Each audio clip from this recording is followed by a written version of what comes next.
Hello again, everybody. Have another encouraging word for you from the book of Jeremiah today. And let me set the stage for you just for a moment. You know, Israel had really gone into a lot of idolatry. They'd walked away from the Lord. They had begun to serve other gods. They had begun to turn on each other. And as a result of this, they were in captivity. Babylon had come and taken them into captivity. And they were now in a foreign land. Foreign powers were ruling over them. And sometimes we can even fear about those kind of things happening here in America. And yet I believe there is a promise that can give you and I hope for not only ourselves, our families, our friends, and even our nation. And we find it in Jeremiah chapter 32. And I want to begin at verse 37 to verse 41. Where Jeremiah the prophet says, yes, and this is God speaking, yes, I will bring them all back to this place and let them live here in peace. He's actually talking about the temple area. He was talking about where they would assemble for worship as well as the whole land of Israel. And he says that God said he's going to bring them back to this place and let them live in peace.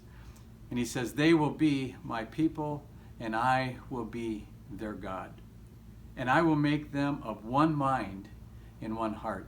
Wouldn't that be something that would be beautiful to see in our land today, in our country today, in our communities today, and even in our church today, where we would all be of one heart and one mind. And he goes on to say, always honoring me, so that they can live good and whole or complete lives, they and their children after them. Wow, what a promise. God says he's going to restore these people that are astray. We pray for prodigals. We pray for restoration. We pray for those who don't know Christ to come to know him, and that he will bring us all together to a place where not only will we be able to live whole lives, but our children and their children will live whole lives as well.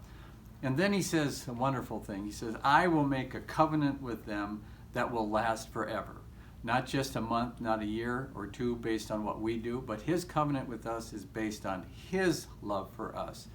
And so he says, I will make a covenant with them that will last forever. A covenant to stick with them no matter what. No matter what happens, no matter what they do. God's love is never going to leave us, never changes. Now don't take advantage of that in a negative way, but God's covenant with us is that his love will last forever, and he also says that he will work for our good. So then he finishes by this wonderful statement, I will fill their hearts with a deep respect for me, so they will not even think of turning away from me. See, I believe the scriptures teach that he who began a good work in you will be faithful to complete it. That he is the author and the finisher or completer of our faith. And I believe that he's the one that's really going to be working. And we just need to yield to him. We need to allow him to habit our lives, inhabit our hearts, and let him do the changing in us. Don't grit your teeth and try and be better, try and be more good, but rather let his love saturate your heart. Let his love saturate your mind. Let his love come and permeate your very being. And as he does this, his promise to us is that we're not even going to ever think about leaving him, and that he will fill our hearts with deep respect and honor and awe for him. And so he will write his love and word on our hearts. And so today, what a wonderful promise that we see in Jeremiah 32 verses 37 to 41, that God's making a covenant with us that he will never go back on, a covenant that will bring wholeness, peace, and a future for not only you and I, but our children, our grandchildren, and our great-grandchildren. God bless you. Have a wonderful day.